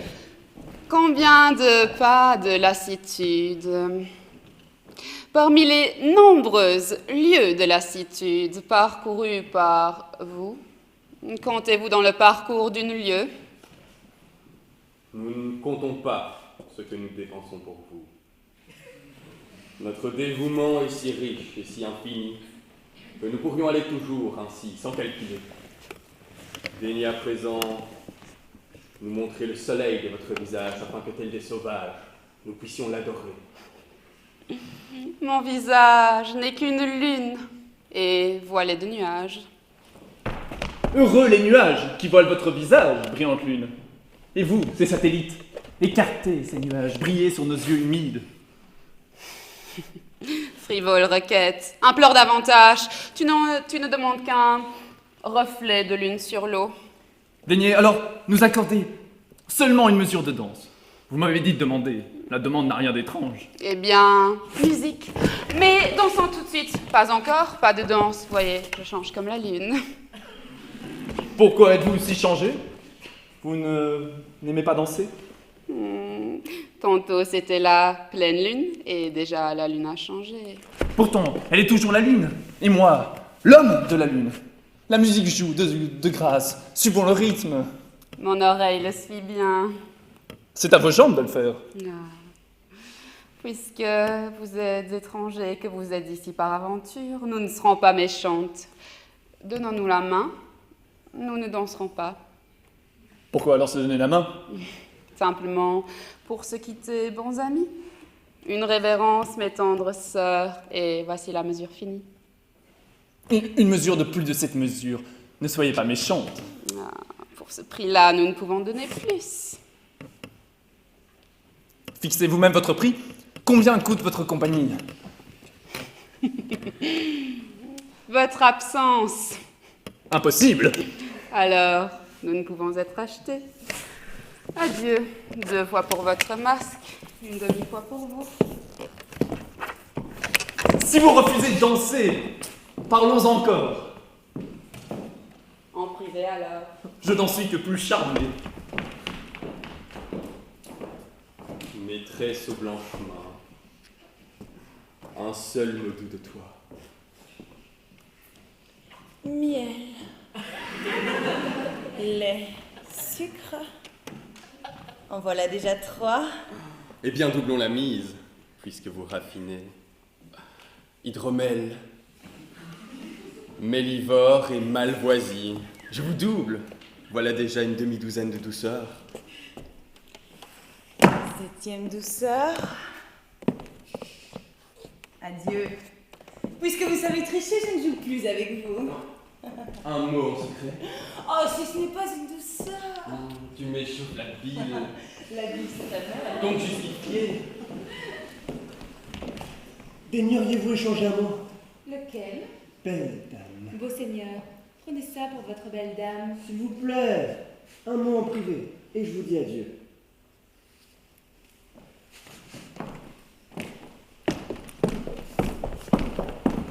Eh bien, beau masque.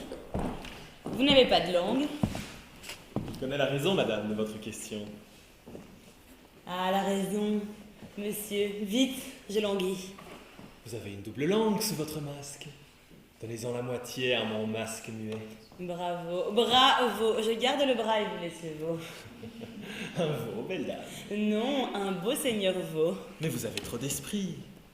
Partageons-le. Je ne peux pas être à votre moitié. Gardez le veau et sevrez-le si vous voulez qu'il devienne un taureau. Votre raillerie est si pointue que vous allez vous piquer. Voulez-vous me donner des cornes? N'en faites rien. Mourrez donc, veau, avant que vos cornes ne poussent. Un petit mot en privé avant que je ne meure. Ne beuglez pas trop fort. Le boucher vous entend. Les langues des filles moqueuses sont aussi effilées que le tranchant invisible du rasoir, qui coupe un cheveu trop fin pour être vu. Au-delà de tout sens, si sensible est leur conversation, leurs traits d'esprit ont des ailes plus rapides que flèches, balles, vent, pensée, et plus vives qu'elles. Pas un mot de plus, mes filles. Brisons-la, brisons-la. Par le ciel, nous voilà roués de sarcasme. Au revoir, folle fille. Vos esprits sont petits. Oh, parfois, Dieu, moscovite glacé. Ah, était-ce là la coupe d'esprit dont on disait merveille? Des flambeaux que votre léger souffle a suffi à éteindre. Leur esprit est trop bien nourri, grossier, gras. Oh, farce royalement pauvre. Oh, pauvreté d'esprit. Ne pensez-vous pas qu'ils vont se pendre cette nuit?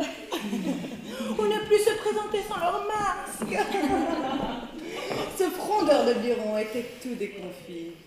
Oh, j'étais tout en pitoyable état, le roi au bord des larmes en quête d'un beau temps. Biron ne savait plus à quel sein se vouer.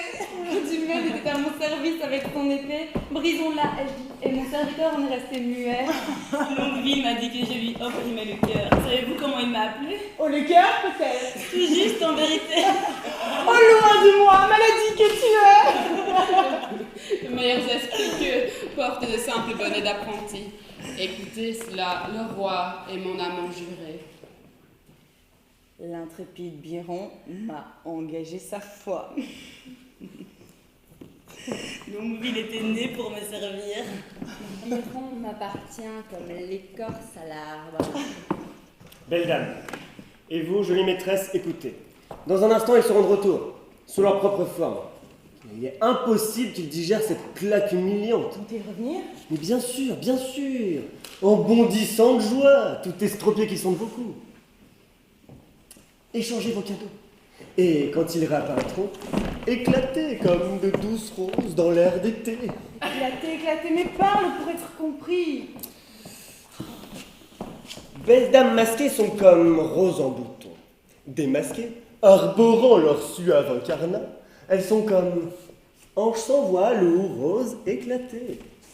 Mais assez d'énigmes, mais que ferons-nous s'ils reviennent courtiser sous leur propre forme? Bonne dame, si vous voulez vous laisser conseiller, continuons à nous moquer d'eux, découverts comme déguisés. Plaignons-nous à eux des fous qui sont venus déguisés en moscovites, sous de grossiers habits. Demandons-nous qui ils étaient et dans quel but leur plate parade, leur prologue mal composé et leur si ridicule équipage pouvaient bien venir se présenter devant notre tente. Ils reviennent! Retirez-vous!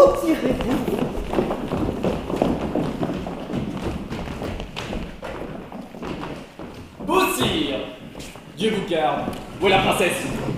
Retirez sous sa tente. Dit-il à sa majesté de nous donner un message pour elle? Qu'elle m'accorde l'audience d'un simple mot. Oh, j'y consens, je sais qu'elle consentira. Oh, c'est le colporteur de l'esprit qui détaille sa marchandise. Il parle du bout des lèvres et fait le doucereux. Oh, il se baise la main en signe de courtoisie. C'est le singe de l'étiquette. Quand il joue au tric-trac, il insulte les dés de mots choisis. Ouf, les escaliers qu'il foule lui baisent le pied. Ah, comme maître de cérémonie, il n'a pas son pareil. Ces dames l'appellent doux ami. Il est la fleur qui sourit à chacun pour montrer ses dents blanches comme un os de baleine. Ceux qui ne veulent pas mourir sous les dettes lui payent son dû et l'appellent boyer, langue de miel. De tout cœur une clope sur sa jolie langue. Oh, le voilà qui revient. Mais distinction, qu'étais-tu avant que ce fou ne t'incarne? Et qu'es-tu à présent?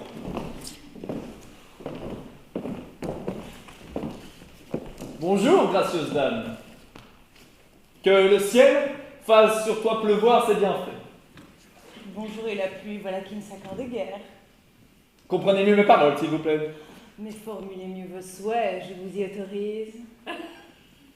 Nous sommes venus vous rendre visite pour vous mener à notre cour. Daignez y consentir. Non, ces chants me garderont. Gardez de même vos serments. Ni Dieu ni moi n'aimons les parjures. Ne me reprochez pas ce que vous provoquez. C'est la vertu de vos yeux qui me fait rompre mon vœu. Mais vous abusez de la vertu. C'est le vice qu'il faut dire. Car le fils de la vertu n'est jamais de rompre un vœu.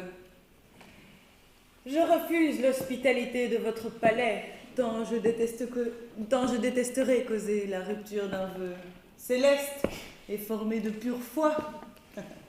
À notre grande honte, vous avez vécu ici, seul et délaissé. Nul n'est venu vous voir ou vous rendre visite. Non, monseigneur, je vous jure, il n'en est rien.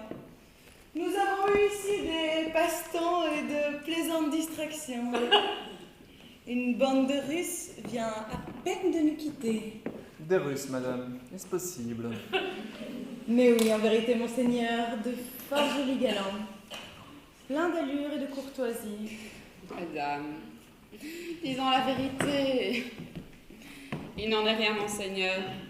Ma maîtresse, selon la mode du jour, leur accorde par courtoisie des éloges immérités. En vérité, nous fûmes toutes les 4 confrontées à 4 individus en costume russe. Ils sont restés 1 heure à parler, mais en 1 heure, ils ne nous ont pas gratifié d'un seul mot heureux. Je n'ose pas les qualifier de fous, mais je pense que, quand ils ont soif, il y a des fous qui ont envie de boire. La plaisanterie est sommable, douce Rosaline. Votre esprit affole la sagesse. Quand nous fixons les meilleurs yeux du monde sur l'œil du feu du ciel, nous perdons la clarté à force de clarté. Votre capacité est de cette nature. Et face à votre immense trésor, la sagesse paraît folle et la richesse devient pauvre. Ce qui prouve que vous êtes riche et sage, car à mes yeux... Je suis un fou, riche de pauvreté. Oh, si vous ne repreniez ce qui vous appartient, il serait mal de m'arracher les mots de la bouche. Je suis à vous et tout ce que je possède. Tout le fou est à moi. Je ne peux vous offrir moins. Quel masque portiez-vous?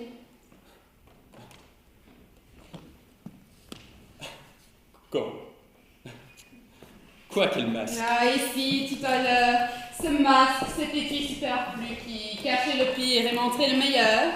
Elles nous ont reconnus. Elles vont nous railler jusqu'à la garde. Il faut avouer, tournons la chose en plaisanterie.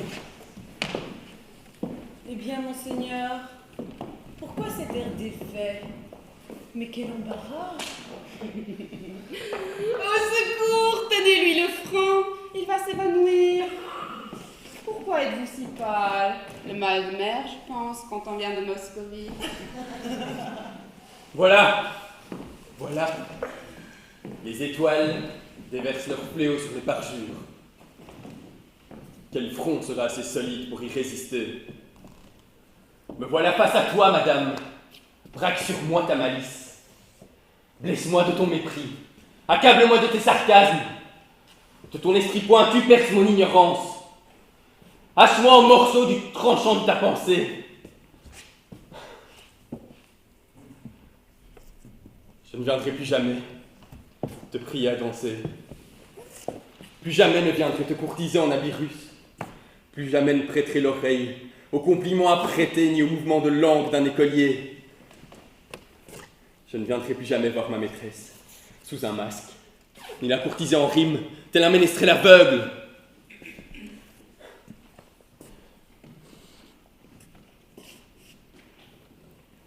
Ces mouches d'été, mon pourri d'asticot et boursouflé de vanité, je les abjure! Et je jure que désormais mes humeurs amoureuses ne s'exprimeront que par des oui et par des non. Et d'abord, madame, mon amour pour toi est un acier sans faille ni fêlure. Mais sans phrase, je vous prie. Je souffre encore un peu de mon ancien délire. Je suis malade. Cela finira peu à peu. Voyons venir, patience. Ces trois-là sont contaminés. C'est dans leur cœur. Ils ont la peste. Ils l'ont attrapé dans vos yeux. Ils sont condamnés, mais vous n'êtes pas indemnes. Pardon, ils sont indemnes, ceux qui nous ont donné ces marques d'amour. Nous déclarons forfait. Veuillez ne plus tenter de nous ruiner. Non. Comment pouvez-vous déclarer Vous déclarez forfait puisque vous êtes les attaquants. La paix, je ne veux plus avoir affaire à vous. Ah, moi non plus, si je peux agir à ma guise. Parlez pour vous, mon esprit est à vous.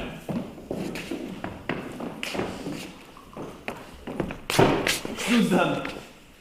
Pour notre grossière offense, enseignez-nous une belle excuse. La plus belle serait l'aveu. Étiez-vous ici à l'instant déguisé? Si, madame.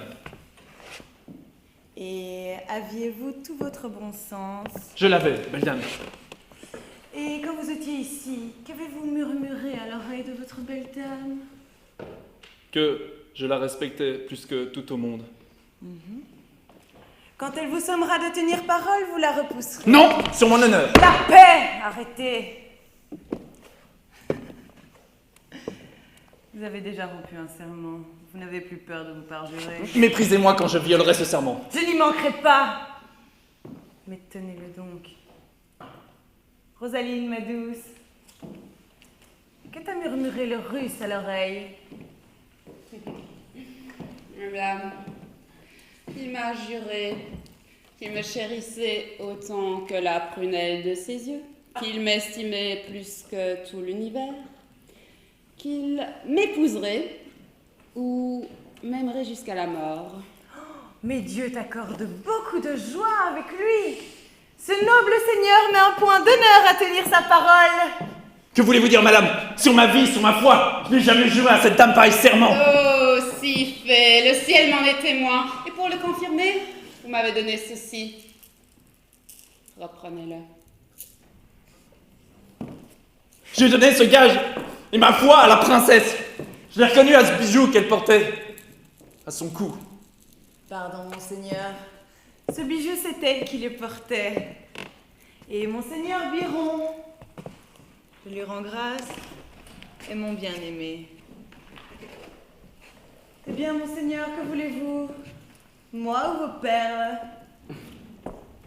Ni l'une ni l'autre. J'abandonne les deux. Je vois venir le tour. Vous aviez convenu, sachant d'avance notre jeu, de le faire échouer, telle une comédie de Noël.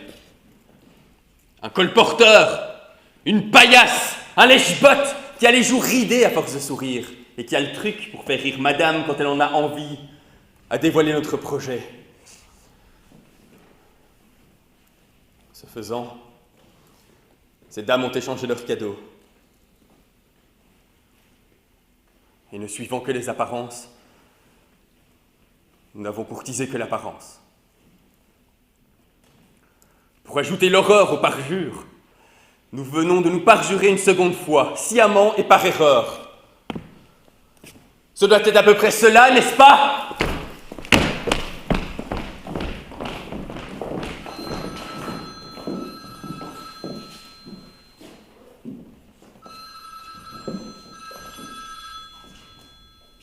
Allô? Oui, c'est bien elle. Oui.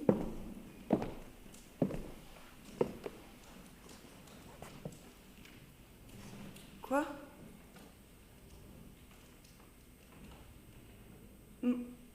Mon père?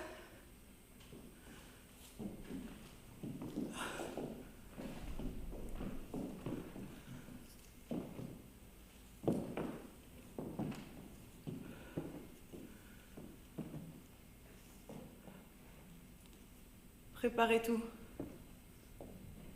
Nous partons ce soir. Non, madame. Pas ainsi. Je vous en supplie, restez. Préparez tout, ai-je dit. Merci, gracieux Seigneur, de vos prévenances. Je vous supplie de fond de ma soudaine tristesse de daigner, en votre profonde sagesse, oubliez ou excusez l'opposition de nos esprits.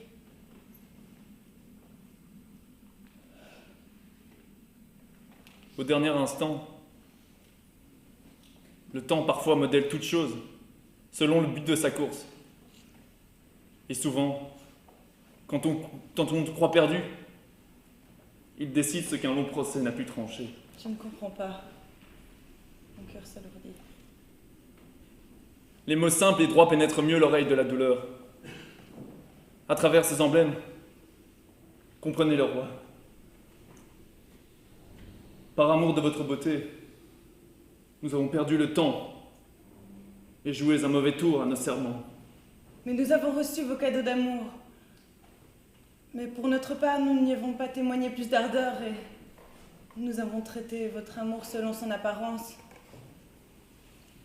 comme une plaisanterie. Nos lettres, madame, montraient bien plus qu'une plaisanterie. Et nos regards. Nous ne les avons pas jugés ainsi.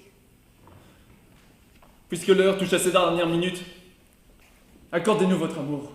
Non, monseigneur. C'est un temps trop court pour conclure un marché éternel. À vos serments, je n'y crois pas, mais voici ce que je propose. Courez vous retirer dans un ermitage nu et solitaire, à l'abri de tous les plaisirs du monde. Restez-y l'espace d'1 an. Et à l'expiration de cette année austère, réclamez-moi. Réclamez-moi au nom de cette main qui maintient étreint la tienne. Et je serai à toi. Si tu refuses ceci, que nos mains se séparent à jamais. Si je refuse cela, que la brutale main de la mort me ferme les yeux. Et pour moi, mon amour, une épouse. Venez quand le roi reviendra vers ma maîtresse. Si j'ai beaucoup d'amour, je vous en donnerai. Je serai d'ici là ton fidèle et loyal serviteur. Ne jurez pas, vous pourriez vous parjurer encore. Que dit Maria?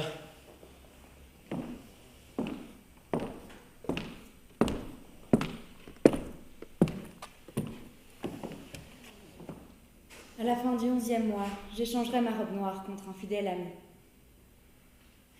J'attendrai patiemment. Mais le temps est long. Que médite madame? Regarde-moi, maîtresse. Vois dans mes yeux la fenêtre de mon cœur.